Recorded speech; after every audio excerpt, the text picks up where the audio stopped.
time. Hello, and we are live. I paid attention this week, so I didn't swear. Hello, welcome to episode 18 of Talkin Tech. OLEDs are getting cheaper, and Amazon shows you how to build an Echo. This week, I am just joined by Chris Wallace, who is at Chris Wallace 959. Mark, unfortunately, is feeling a bit under the weather, and I couldn't get anyone else to fill in on such short notice, but good news, the next 2 or 3 weeks I actually have some guests lined up. So we got Kurt coming back next week, and it's not confirmed, but the week after I'm hoping to get someone who's quite hotly anticipated. So should we just jump straight into it, Chris? Yeah, no point fanning around. Yeah. Do you want to go first or shall I? When I get to the right window. Yeah, I'll go first. I'll go first then. All right, you go first then. Amazon, strangely, has showed people how to build an Amazon Echo-ish device with a Raspberry Pi. This is like actually Amazon, not some hacker way of doing it. Like, this is actually Amazon providing all the stuff on like GitHub and everything, and it's quite impressive. It doesn't do everything the Echo does, so you can't shout Alexa, you have to hit a button. So in that way, it's kind of like the, what's it called? The Echo Tap. Is that what it is? Yeah. The little like hockey puck one. No. That's the dot. That's the one that plugs into the wall. Oh, right, yeah. The tap is like a Bluetooth speaker that you have to hit a button. That's what the tap is for. Yeah, I remember which one you're on about now. Yeah. So I thought the hockey puck for some reason. No, the dot is kind of cool, but this is kind of a DIY version of the dot. Again, kind of cool. Might try it. I'm not even sure if it works in the UK, seeing as you can't actually use an Echo in the UK. Can't you? No, it's region locked. You have to like kind of spoof your router to say you're from the US, like from the router level. Otherwise, it does. You can buy them in the UK though, can't you? No. I swear you can buy an Echo in the UK. Nope. Why did I think you could? I don't know. Wishful thinking, because that's what I'm doing. Well, I'm not. It doesn't really bother me personally. So, anything you want to say? Because again, like this is kind of one of those cool. The Echo is a great device that is yet another thing that's just locked to the US at all. Yeah. So, but what else does the US have that we don't have? Google Fiber. That's wishful thinking. Yeah, it annoys me that they get the availability first. It was the same with the Gen 1 Chromecast. Yeah, we got it like 9 months later. 9 months later before we got it. And that camera's not sitting right, and it looks like it's about to drop off. Have a close look at my hand. That should do. So yeah, I get why they've like locked it to the US, but I get why they locked it to the US originally. Oh, I can understand why they did it originally, because it's a smaller market to deal with. Like, yeah, and like I said, synthesizing voice is very difficult to do, and Alexa is very good at it. And I don't think they'd want the blowback if it didn't go right and they did a worldwide launch. I don't think the Echo would have done nearly as well had they launched worldwide and not had everything ready. Yes, very true. So again, I might try and build one. I've got enough bloody Raspberry Pis lying around. What's that, one of every generation? No, there is one that I don't have. There's the B plus, so it looks like the 2 and 3, but it's got the guts of the original model. There's only one that I don't have. So it looks like the new ones. The new ones. So it's got 4 USB ports and all that lot. But it has the guts to the original. Yeah. Someone must have been a bit smoking something a bit funny when they designed that. No, because it was the original Pi, which actually, give me a second. Which Dom does still have to hand, which is, if I'm not mistaken, was plugged into a projector. Gather round, children. There's a story to be told. I can tell you've been on Eurotech.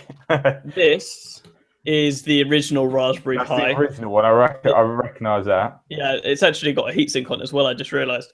This is an original Raspberry Pi. It was like the original model because about 6 months after this model came out, they doubled the RAM. So this is the Model B that only has 256 meg of RAM. It's got like 700 megahertz processor, quarter of a gig of RAM. It takes full-size SD cards, composite video out, 3.5mm audio. You can see how like few GPIO pins are on there as well. They have like 40 of them now. There's like 12 here. Well, the one thing I did notice because I searched Raspberry Pi on YouTube, and if anybody uses YouTube to search for stuff, they'll know how the algorithms pick up on, like, you search for one video and it gives you like 400 recommendations. And the thing that I did spot about the Raspberry Pi was if you were trying to put it in a small enclosure and you couldn't get the micro USB port in, cable into the port, it does have a positive and negative GPIO pin. Don't ask me which ones they are, but you can then bypass the micro USB port. Yeah. So I thought it was pretty cool. There are people that have made like power switches that use the GPIO pins. So you can 3D print a case, have a button put into it, and then have it work around the GPIO. Yeah, the best one I saw was a CCTV camera that was done, and they got a dummy camera off Amazon, so like the ones you pick up for like £4. I've popped the fake, what would you call it? The fake camera app, lens camera.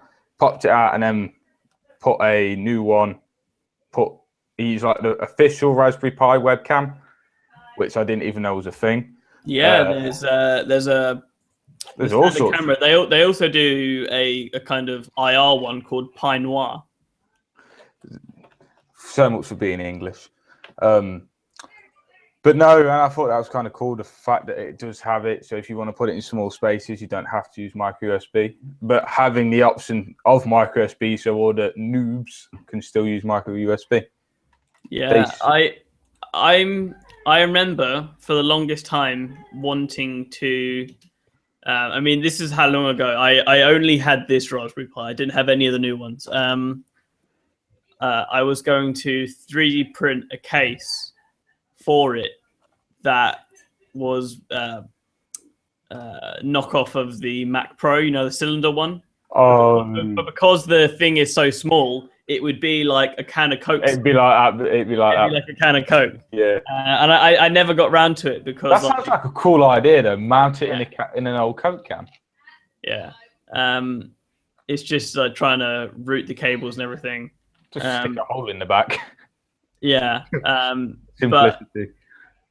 But I still want to do it, but I just need to get better at 3D modeling and everything first before I send it off to like Shapeways to get it printed. There's got to be someone that's already designed. I've looked. There wasn't last time I checked. Oh wow! See, I have thought about getting one of the new ones. This is something we were talking about before we came online, and just because it has built-in Bluetooth, built-in Wi-Fi, and 4 USB ports and Ethernet, and if I'm not mistaken, a gig of RAM. Gig of RAM, quad-core A53 processor, though it is running in 32-bit mode at the moment. But yeah, one of the important things is they've also increased the power that can go to the USB ports. So older Pis could only pull a certain amount of amperage from the wall. Like 500 milliamp hours or something ridiculous. Between 500 and 1 amp, but it had to share those between all the USB ports, which means that certain things that drew more power, like USB Wi-Fi adapters, had to draw less power, which means they didn't have as good range. But they seem to fix that. Now that the Pi can draw more power and it's got built-in Wi-Fi, that's one less thing to worry about. Yep, it just shows that because I remember when they first came out, and I remember how people saying, "Oh, they'd never take off." Yeah. Now look at them. Yeah, no, I've bought every Raspberry Pi and I've still spent under £100. Yeah, I know. I thought about getting one because I use Kodi on a Android TV. No, I say Android TV very loosely because it's not the official Android TV. It's a Chinese box Android. about that big that runs Android with a modified, with a very ugly launcher over it. And that came pre-installed with Kodi, and I discovered there was a South Park add-on with every season, every episode of South Park. Well, so there you go. you can imagine what I've been binge watching lately. Yeah, but like the Raspberry Pis that I've got have they all run OSMC, which is a fork of Kodi that used to be called Raspberry MC. And again, I love it. It's great. It's really well optimized for the Raspberry Pis. I've seen a lot of in-car computers with them. Yeah, it's one thing I've noticed. Because they use very little power and they're quite performant. Yeah. So anyway, that is how you can make an Amazon Alexa-ish type device or an Amazon Echo-ish device with a Raspberry Pi that is officially sanctioned by Amazon, which is always good when something's officially sanctioned. Oh yes, it's nice to see something not like a workaround, like how I'm watching Sky Sports F1, but that's a whole different story. But it's also from someone like Amazon who, in most of their products, are incredibly locked down. They're not very developer friendly in the slightest. So to them to go out and say, no, we want you to do this, here's how, that means a lot. Oh God, yeah.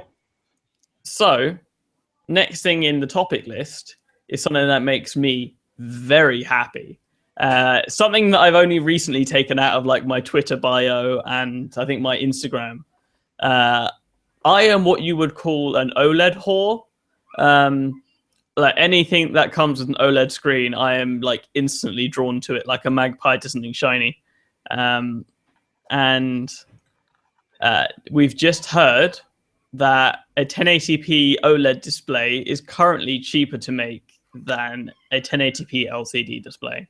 And I am so happy because that means we'll hopefully start seeing more AMOLED devices hit the market. Basically, you're like a white girl at Starbucks. Yeah. I'm not even going to lie to you. Nope. That is. Yeah.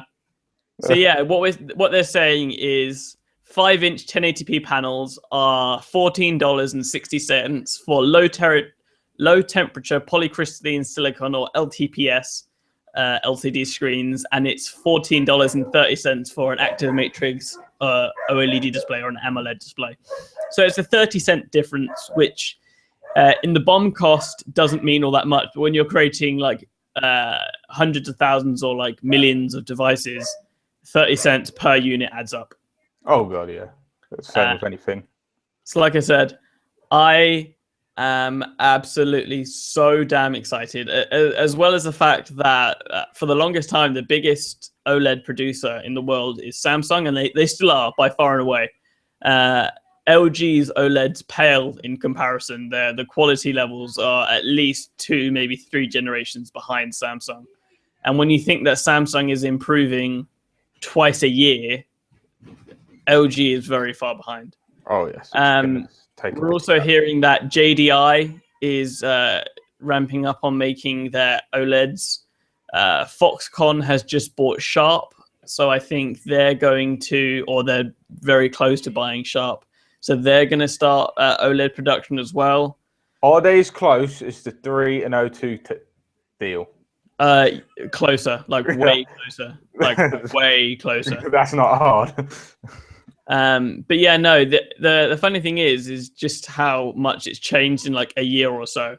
Oh, yeah. Last year it was $15.70 for an LCD, and it was $17.10 for an OLED. And now they're down to $14.60 and $14.30. Yeah, so we're getting there. OLEDs will soon, eventually rule the world. It takes a lot for an OLED to look worse than an LCD. Oh yeah. Even like those incredibly oversaturated OLEDs, because you can get perfectly calibrated OLED panels. For cheap.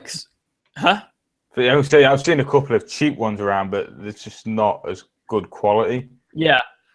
If you look at anything from like the S5 onwards, which is S5, Note 4, S6 and S6 Edge, Note 5, and now S7, that's 7 generations of OLED in 3, phone generations. Yep, it's only going to get better. I got to admit, I do like OLEDs.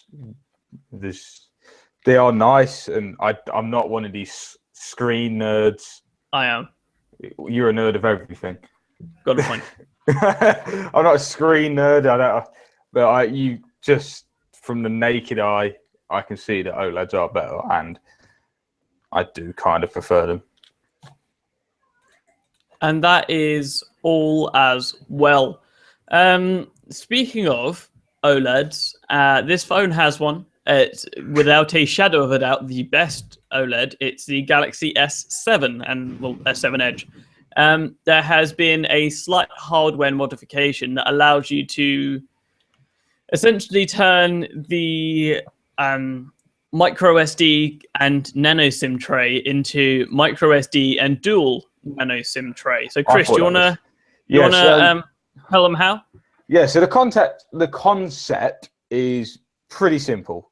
You take a standard nano SIM, plop it in a tray, and then you very carefully, something I could never do because it looks like it requires too much concentration. You get a second SIM and you carefully separate the the little contacts out of the plastic casing that surrounds it. Take a micro SD card, plop the micro SD card in, and from the way I can see it, glue it. I'd say glue the contacts down to the back of the micro SD card. And because of how this works, we'll include a link to the Pocket Now story, but you'll see that because of the SD card is longer, it will still touch them pins, but because the nano SIM is where it should be, and there's a big gap, well, not big, but there's a gap, it manages to read both. The only thing is you do run the risk of fucking your SIM card up. So don't do it with your primary SIM card. Also, you could potentially fuck up your Galaxy S7. Again, this isn't a sanctioned modification. You could jam if the second SIM comes out. It could tear some pins inside. There's a lot of ways where this could go wrong. But if it goes right, and you are someone that needs dual SIM, or at least very much enjoys dual SIM, I can't see the point of dual SIM in one phone. That's the thing. I can understand like two phones, SIM each. Yeah, I can understand that. I can't understand dual. Obviously, if you're in like where you get rip-off bundles. In the UK we're very lucky with ours, and to an extent the States as well. There are some countries where the economic climate is not as rich as ours is, and they are like carriers that will give you sub 1 gigabyte but like unlimited calls and texts, and then you'll have the next carrier that will give you gigabytes upon gigabytes but like 20 seconds of call time. So like for people like that, I see where it works. Multi-SIM in the same device would be really useful, because you could say, look, use my second SIM only for data, and whenever I want to make a call or a text, always use the first SIM. Yeah, I suppose. But like you said, in the UK, we don't tend to have to worry about that. Or just take 3, for example, 300 minutes, 3,000 texts, 12 gigs of data. Fucking ourselves. You cannot seriously be moaning about that. Yeah, it's unless you actively use more than 12 gigabytes. I don't look into it. I just know. But that's the thing. Like if you use more than that, yeah, you're kind of gaming the system anyway. I know that they were giving it away as unlimited, and that's fine. Yeah. They actually didn't do anything. And this was for the longest time.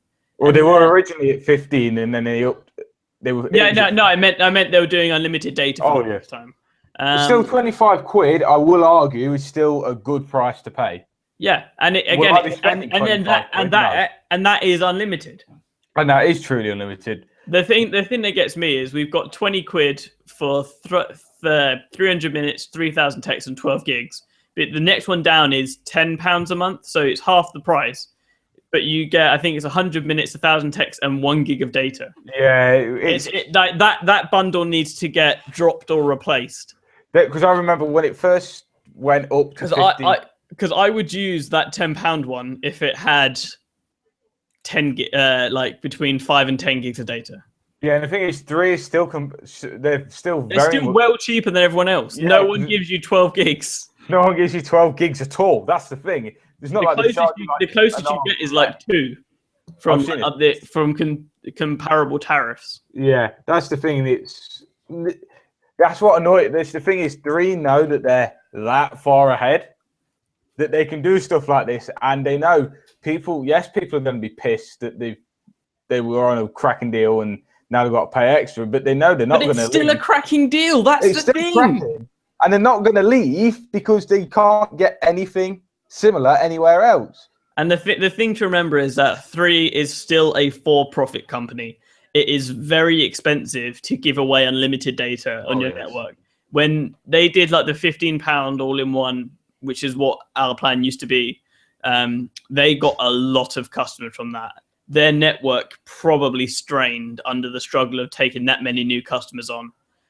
So I'm not surprised that they upped it and now they've changed the plan entirely. Yeah, the thing that made me laugh there was I joined 3 for the £15 bundle in August of last year.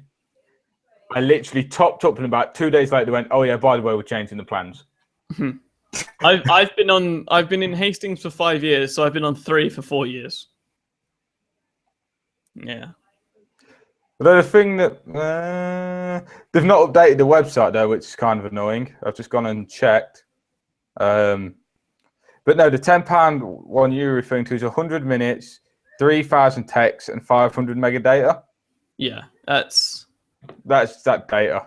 And again, the funny thing is like you double the cost to go to £20, and you get exponentially more. Yeah, obviously now it's £25. No, they still do the £20 one. Yeah, but you get 12 gigs. You double the cost, and you're getting 24 times as much data. Oh yeah. So I wish I'd gone to Vodafone, because I was going to go back to Vodafone because all the issues I was having. This was like August last year, so all the issues I was having was just pissing me off. So I went to 3, and then obviously a lot of the all the phones I reviewed have come from Vodafone, and they've all been running fine. I was like, oh, Vodafone had £20 was the old one plan from 3, so it was however many minutes, however many texts. I think the text from limited, come to think of it, and 20 gigs of data for £20, and Spotify or Now TV or Netflix free for a year. I wish I'd gone for that. I just can't go back to Voda at this point. They're a horrible company for me to like. I've been with Voda. I've been on every carrier in the UK. Being on Voda was the worst experience I've had as a customer, and I'm not going back, no matter how much they claim to have changed. Yeah. It's just a different story for everyone. It's like my grandma's had bad experience with TalkTalk. Yeah. TalkTalk have changed, and minus the hacking incident, are actually pretty good. And she'll never go back to them because she was let down by them. Oh, so are we. Again, this is a long time ago when TalkTalk was like new. Like this is before Wi-Fi routers were standard. Like I'm talking, this is like we had modems like without Wi-Fi routers. Yeah, but no, this is like when I was using TalkTalk, and it was horrendous. Yeah, but again, I'm not too uppity to admit that companies can change. I don't have a lot of faith in certain companies changing. Yeah, but no, I wish I'd gone back and I paid the price for staying with. Well, I didn't pay the price. I could have had a better deal if I'd gone, but I think 3 held back from telling us because they knew everyone had just fucking jump ship and go for that £20. 20 gig, £20. Yeah, I think there's a lot to there's a lot to hate and a lot to like. Yeah, but no, it's also the thing that 3 is still seen as the hip young cool company, and Voda is very much not. Voda and to a certain extent O2 are like the old fogies. Yeah. Like EE's like cool and new, even though it's made up by 2 older companies. But the brand is new. 3 is a young brand. I think 3 is barely a decade old. Yeah, I think it is. So it's still like the cool young hit brand. And again, that definitely speaks to one of the reasons why I don't want to go back. Again, like the customer service I had at Vodafone was terrible. My coverage wasn't great. I mean, down here in Hastings, in the old town, funny place though. Yeah, but like down here in Hastings, the only carrier that gets signal is Voda. But it's like, I would rather not go to the old town than use Voda. So why don't you just get like a £10 phone? Because then I'm using two phones again, and I don't need dual phones anymore. Like I used to have an Android phone and a BlackBerry, because BlackBerry for the longest time had no, well, apart from the fact they were cool. No, that was my business phone, so I had all my emails coming through, and this is before like everyone caught up to like doing like good push email. For the longest time, like after 2010, I'd say probably 2011 or so, 2012 was when push email from other companies started getting usable. But BlackBerry had push email like in the late 2000s. I'd get email on my BlackBerry before it would show up on my computer. Oh yeah, and like that's how good they were. And man, I'm gonna get sad. So let's just move. He's stuck in the old days. Man, the old days were so much better. You sound like a 90-year-old. That's what everyone at work says. Like I'm the youngest person at work. For people that wonder, I'm 21. I was speaking to one of my colleagues, and she's like, "Oh my god, are you 90?" And I was like, "It's probably not far off." So I don't know how we got on this tangent. The next one, Chris, do you want to speak about this next one? Yeah. So did you notice I've swiftly put the two Samsung ones together this week? I did. I did go through the doc, and I was going to go change stuff, and I actually realised it was quite well aligned, so I didn't have to. I put some thought into this one this time. But so as many people will know, last year with the S6, AT&T released the S6 Active, which was a ruggedized version of the S6. Bigger battery. I think that was all it really had, was just a bigger battery and a new body. And apparently there seems to be that there's going to be an S7 Active, but I doubt it's going to come to the UK. I bet it's an AT&T exclusive again. Yeah, I mean, like I said, I don't think any of the Active devices have come to the UK officially. No. But like, I don't think it's really needed, especially with the S7 being water resistant, unless they're just going to make it ugly as fuck again. I think they might go for the same design. I mean, it's weird. Like when they did the waterproof S5 and they did the S5 Active, the S5 Active felt kind of useless.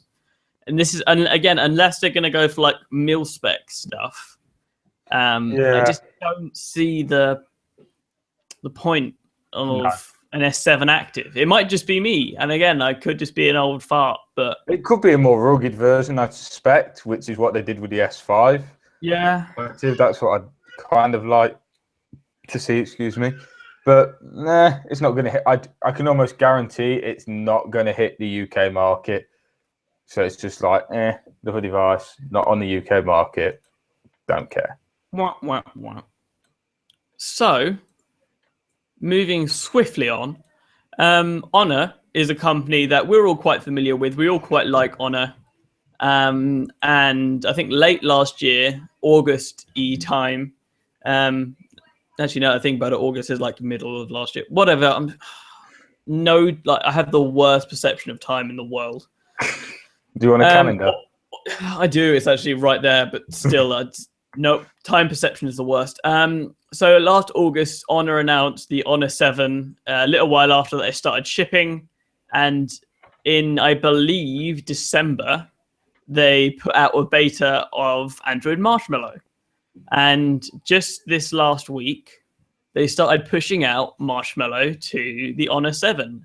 And I think the only thing it's missing is adoptable storage. But again, I think the reason for that is, I think it shares an SD and SIM tray. But also, again, from what I'm hearing, Google is asking companies that if they've got more than 16 gigs to not include adoptable storage as an option. Yeah, could probably. Again, I could be wrong, and my sources could be completely off. Or you could just plain outly forgot, but or you could just be getting yourself confused. Yeah, that's more than likely. More than likely. Again, the Honor 7 is a great device, a 5.2-inch 1080p display, octa-core Kirin processor, nice body, really fast fingerprint scanner. Didn't someone review that for the site? Craig did. Yeah, Craig did. It costs about 200. It costs about 230 quid. They often have it on sale for under 200. It's a cracking phone, and if someone has made a Cyanogen mod port for it, I'd seriously consider buying one. I just can't stand EMUI. I don't think anybody can stand EMUI. Who is it? It's the Anantech guys actually don't hate it. I could imagine if I was using it, I could probably force myself to get used to it. Not as in force myself to use it and then fall in love with it slightly, but there's a lot of things you can do to mitigate EMUI. You can use new launcher. You can change like the stock apps, but there are things you can't change. Like they've skinned the notification shade, which I really hate. They've changed the multitasking drawer, which I really hate. They've changed the way the lock screen works, and I really hate the way they've done it. Like they've changed things for the sake of change, but not for the better. Yes, and it's just kind of super annoying me. Yeah, but like I said, I could buy an Honor 7. I could put the Google Now launcher or Action launcher. I could put all the stock Google apps on there, and I could change all the defaults to the Google stuff, and I could get by on EMU. Oh yeah, it's not hard to get by. I would prefer not to have to though. Yeah, I mean, Action launcher is flaming brilliant. If anyone pays attention to Instagram or anything, you'll know that I have a Android TV box, loosely used. It's basically a box that runs Android, and it had the most horrible supposed to be big screen friendly UI. And the first thing I did was bash into Play Store, Action launcher, download, pump. Now it looks nice. So, and it is the Pro version, so all the little shortcuts work. But no, it's something you can get round. But it would be nicer if we didn't have to. Yeah, that's the thing. Like I said, if I was given an Honor 7 and I was told that I had to use it for a month for like a challenge, I'd do it. And again, it's a great phone. It's very hard to find something that rivals its fingerprint scanner at that price point. Very solidly built, very good battery life, very good screen, capable camera, and decent all-round performance. The only thing for me is EMUI. I tell you one thing that I am happy to see about this getting an upgrade is that it's bringing devices to Marshmallow. I can't remember which podcast I was listening to, it could be this one, it could be Eurotech, but one of them was saying how low the amount of Android devices that currently have Marshmallow is. It's about 2%, I think. It's really low, and they're already announcing Android N. Yeah, that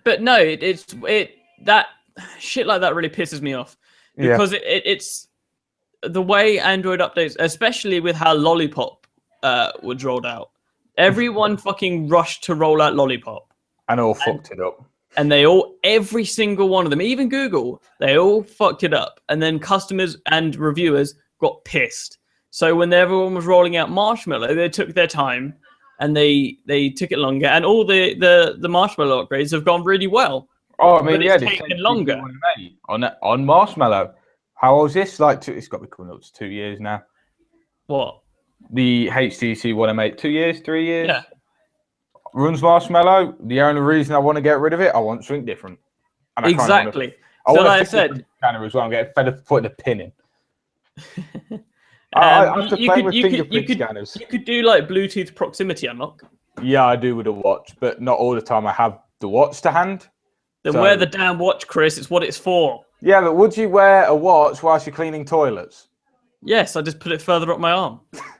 That would be kind of uncomfortable. But no, I work in a petrol station with a forecourt clinic, so I've constantly got my hands in not shit water, not toilet water. That's only happened once. Dirty bastard. I didn't say anything. It was a dirty bastard that blocked the fucking toilet up. So, Moving on. yeah, but no, and having taken the watch to work is not convenient. If I was working inside on the till, they state a no phone policy. Just bang my phone under the counter. Serve That's customers what the on my watch is watch. for. That was like why I had a smartwatch for college, because it was like, oh, you're not supposed to get your phone out. The senior management come in and all this malarkey. Well, I'm only changing album. So I had the smartwatch, and I've been asked about it a few times. Just to say, what are you doing? I just said changing song. And it was like, how? So you have to take the time to explain. They were like, okay, because they know there's no rules that state you're not allowed to use a watch. Yeah, no, I get it. And it has to. I have had a couple of people tutors go off the rocker. I'm like, you tell me no phones, I'm not using my phone, and it's like they give up because they know they're not going to win. But no, I want to change. I want something new. I was going to get a Nexus 6 because of how cheap they were, but that's only going to get N and nothing else, I'd imagine. It might get the next version. I don't know. It's at that end of life cycle. I mean, we've got to think the Nexus 4 was 4.2, then it got 4.3, 4.4, 5, and 5.1. The Nexus 5 was 4.4, 5, 5.1, and 6. It didn't get the N beta, but that doesn't mean it's not getting N. Doesn't mean it's not going to. And I believe it was leaked in some of the code that there was some support there for the 2013 Nexus 7 and the Nexus 5. Because the Nexus 4 was not in the Lollipop developer preview, but it still got Lollipop. Yeah, so do I have the Nexus? I'd go for the 6P because it's better in almost every way. Yeah, that was my attitude. It's like, it's a 6P. It's going to get one more upgrade than the 6, and at least one more upgrade. At least one more. If it doesn't, I think there'll be uproar. And the fact that I can grab it with a 2-year warranty by the time I trade is a couple of things in for £100, it's kind of a no-brainer. Yeah, no, it's great. And if I could have gotten a 6P in a 5-inch form factor, I would be so happy. I suppose the 5X with the N preview is getting to where it should be. Yeah, but it feels like shit. It still shouldn't have taken a developer preview to get a phone to work properly. Yeah. It also is built like shit. So I've never had one to hand anyway. It feels like they kind of forgot to put a battery in there. It just feels really hollow. So moving on, one of the last topics, not the last, but one of, is something that has me, as a lazy person who always has their phone out, very excited. Android Pay launched in the US months ago. Months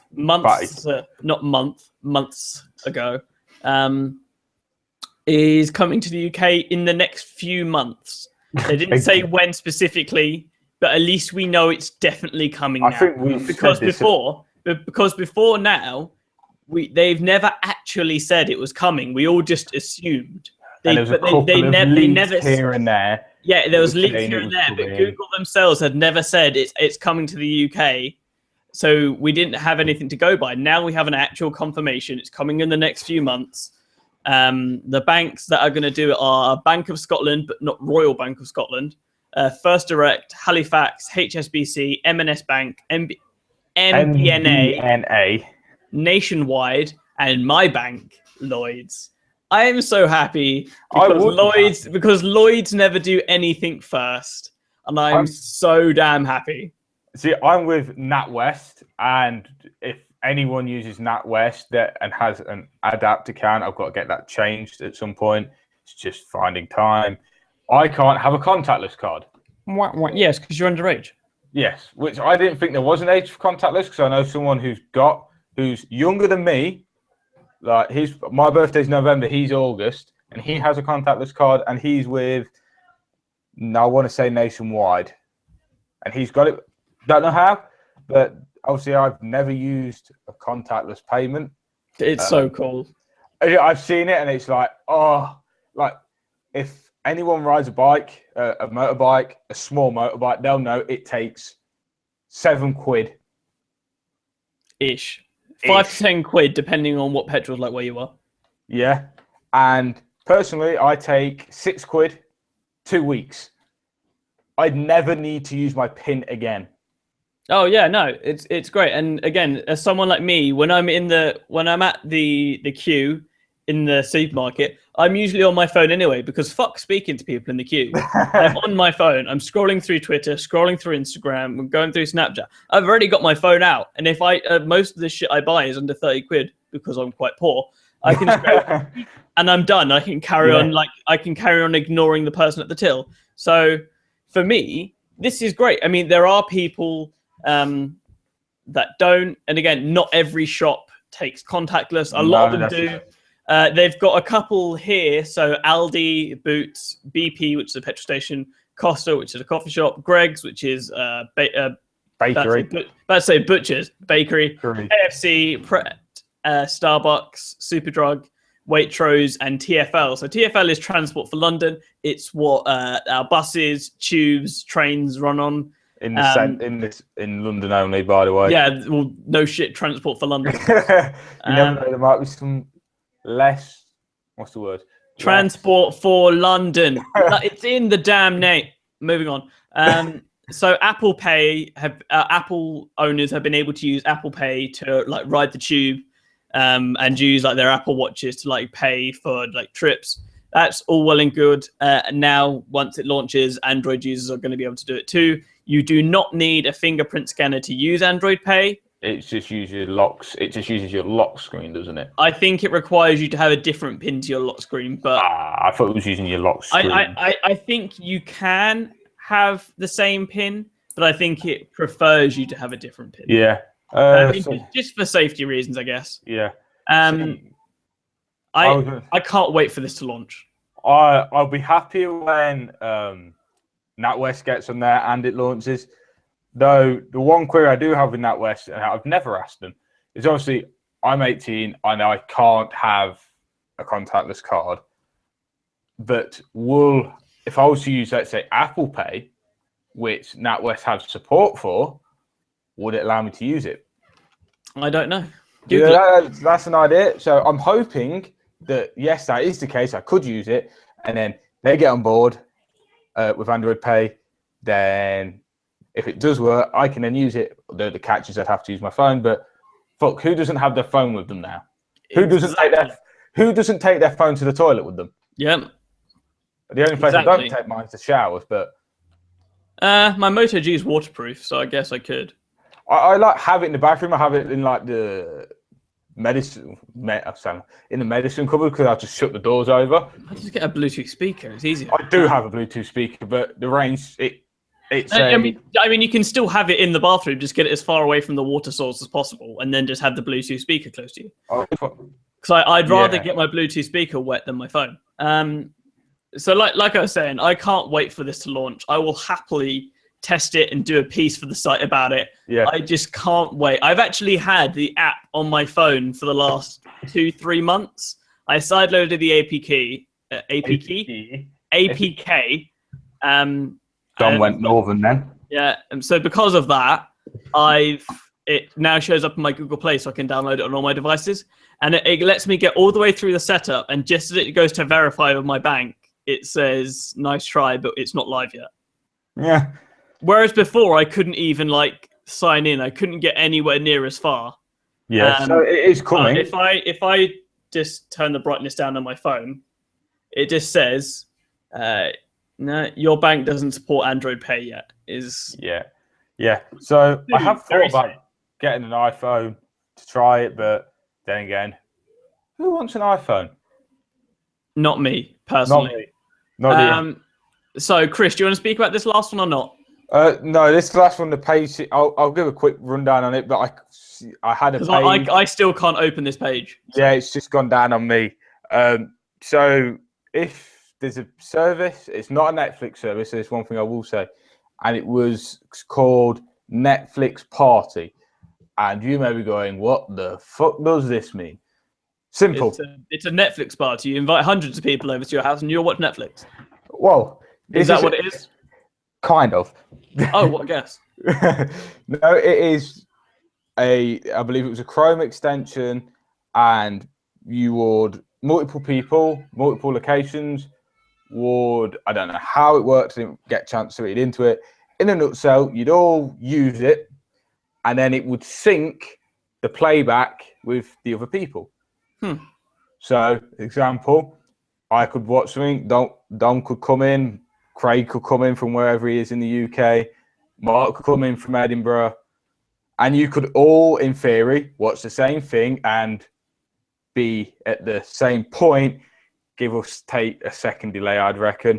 But it's not a NatWest. It's not a Netflix thing. It was just some third party. So I've lost the page. I'll try and find something. If not, just Google it. It should be there.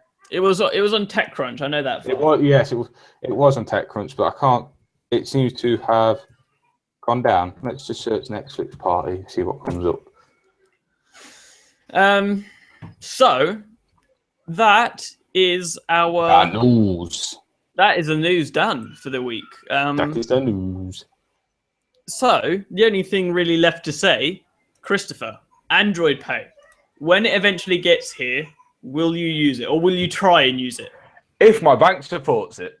Yeah, because they've got a few months. Yeah, they've got a few months. If I remember correctly, NatWest said we'll think about it, and then Barclays was just like, lol, no. Yeah, I know. If I remember correctly, Barclays isn't supporting Apple Pay either. They're trying to push their own thing. Yeah, I remember NatWest weren't one of the first to get on board with Apple Pay. So to have them being a bit slow with Android Pay is not surprising. Hopefully they'll get it, because I think every bank has support for Apple Pay now. Pretty much. Again, I don't think every bank. I don't think Barclays do, but again, I think that's just because they're actively being dicks about it. Yeah, but I think most of the ones, I think nearly everyone is with Apple Pay. So as long as it trends the same way, as long as Android Pay trends the same way as Apple Pay, we should be good. And I will, if all goes well, I will try it, because let's face it, who doesn't want to pay for shit with their phone? Right. It'll be easier with a fingerprint scanner. We're not going to lie to you. Oh no. But if you've not got one, like I haven't, you're not out of luck. No. But it's there. It's coming. So yes. Like with the Chromecast, everyone was saying, "Oh, hurry up, hurry up! It's coming! Don't panic. We're getting there." And now, the Chromecast is probably the best media streamer in the UK. Oh yeah, but because it has iPlayer, ITV Hub, all for My5. It has Now TV. It has BT Sport. It has everything. All the big named, and then you've obviously got all your apps that you want to run, such as Allcast, the YouTube, Twitch. Like the Chromecast has everything, and it's £35. Yeah, and just there are other media players like the new Apple TV. Now TV. There's the Roku's. There's Now TV. Which Now TV is based off of Roku anyway. Yeah, but it's very locked down, so you can't install. Because I've got all the Now TV boxes as well. I've got the white one in a drawer, which I've got my white one attached to my projector. I've got the black one in my room. And does the black one have a USB port on it by any chance? Yeah, but it's not. It's turned off. So they put it on, but it's turned off. Yeah, I think it's there so that, like, in case you f up an update, you can reload the OS. But you can't use it for like file transfer and stuff, which is really annoying. The same thing. There's a micro SD card in the back that's turned off. That's a bit odd. The thing is, like, because Sky, who make Now TV, have a very large stake in Roku. So they take a couple of Roku boxes, rejig the software to lock you out of the Roku App Store. That's about it. But with coming bigger. And I did just today, literally, as I walked into Tesco's, my local, just up the road, Tesco's Extra, there's a woman, I would have said 40s, late 40s, early 50s, comes walking out of Tesco, nice red Chromecast in the hand. Yeah. Well, in the box. So they are getting bigger. It's such a good device. I've gotten my mum one. I've got one. There's one in the kitchen that everyone knows how to use. The thing, I've got a first gen. So have I. All of mine are first gens. I've got a first gen, and I am getting rid of it. I do plan to get rid of it. And it's not that it's bad. My one grudge against it is, for some reason, whatever TV I plug it into, it cannot scale. Yeah. You've noticed, but it cannot scale. It will always overcompensate it. And I only paid £5 for mine because I was with Vodafone at the time, and you topped up, you got so many points for how much you topped up. I managed to claim £25 in Amazon vouchers. So I banged the vouchers through, ordered a Chromecast, cost me like £5. I'm selling it to Sex or CEX or WeBuy.com, whatever you want to call it, for £15. So it's a money maker.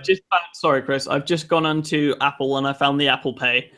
American Express, Bank of Scotland, First Direct, Halifax, HSBC, Lloyds, M&S, MBNA, Nationwide, NatWest, Royal Bank of Scotland, Santander, TSB, and Ulster Bank. So Apple Pay doesn't have Barclays either. So like I said, Barclays is just being a dick and sitting out on purpose. Yeah, but no, not all of them banks were supported out of the box. It took a long time for them to ramp up. But they did ramp up, and it's now the big thing. Just hoping Apple Android Pay can follow in its footsteps. And there's somebody at your window, Dom. Yeah, there usually is. Yeah. But no, it's a thing, and it's coming. Just hold your horses. Yeah, there's not really much more we can say. Like I said, I mean, you guys just heard me gush all over it. I cannot wait to use Android Pay. I will write something about the experience of using it on the site. I'm so excited. It's something I've waited, because again, like, one of the things I'm excited for is my bank never does anything first, and they are. For once, even if it is like 6 months after the American market, I don't care. The fact that at launch I'll be able to use my bank card with a service I want to use on some of the phones I have is quite exciting to me. Yep, and the concept is simple. It just uses an NFC chip. Yes. And which means that, like, theoretically, I can go back to my Nexus 4. I think it's got to be Android 5.0 or higher. 4.4. Oh, 4.4 or higher. 4.4 or higher. Yeah. So, actually, thinking about it, if you... Try to think what runs Galaxy S3 or newer, like that era, you could use. I wonder if they're going to bring support with it through tablets. I mean, I don't see why they'd lock it out. You could use the old Nexus 7 with Google Wallet. Yeah, I was just thinking, like, I know the Nexus 7 2012 had NFC in it because I had one. It had 4.4. It did get an upgrade to Lollipop. So as long as that's connected to the internet, I can't see why that wouldn't marry. Yeah, no, it should work. Like I said, when it was Google Wallet, it used to work before they locked it out. And when I say they locked out paying for stuff in the UK by Google Wallet, not they locked out the tablet. So love an I believe that is our podcast done, Chris. And we did it in about 55 minutes. Under an hour. I am impressed. Maybe we should just like purposefully have like no news and only 2 people. Who knows? So thank you everyone for joining us today. I am at mobile_Dom on Twitter. Chris is at ChrisWallace959. The site is at MTTFeed. You can find us at www.mobiletechtalk.co.uk. Instagram is MobileTechTalk. Facebook is MobileTechTalk UK. YouTube and Google Plus, just search for MobileTechTalk, and Patreon. Patreon.com/MobileTechTalk. If you give us some money, we can make better shit for you. Oh, wow. Did anybody notice we've both got lower thirds today? Yes. From now on, we can all have lower thirds if I set up the podcast properly. And it usually is me setting it up wrong, which is why we haven't. Yeah, but no, it's just we had it the other month, other podcast. We had the lower thirds on, and then we didn't have them on for some reason. And I think now I we've just got them back. And you can thank Craig as well for the lovely lower thirds. So that is us done. Do you like the t-shirt? I do. Mine's upstairs. I'm just wearing a standard black t-shirt today. I was looking for a t-shirt this morning because I've got none in my drawer, and I was like, I've not seen this t-shirt since I've been on holiday. I was like, where the hell is it? Go to like the wash basket, like the washed pile. Sure enough, there it is, right at the bottom. There you go. So thank you for joining me today, Chris. Not a problem, as always. Yeah. Thank you for everyone that watching. What was I going to say? Rate us on iTunes, Stitcher, anywhere that allows you to rate podcasts. Don't leave an actual review. Just give us 5 stars. And when it asks you to actually write a review, tell us if your bank in the UK is going to support Android Pay and whether or not you're excited or not. So until then, I'll see you next week. Goodbye. Bye.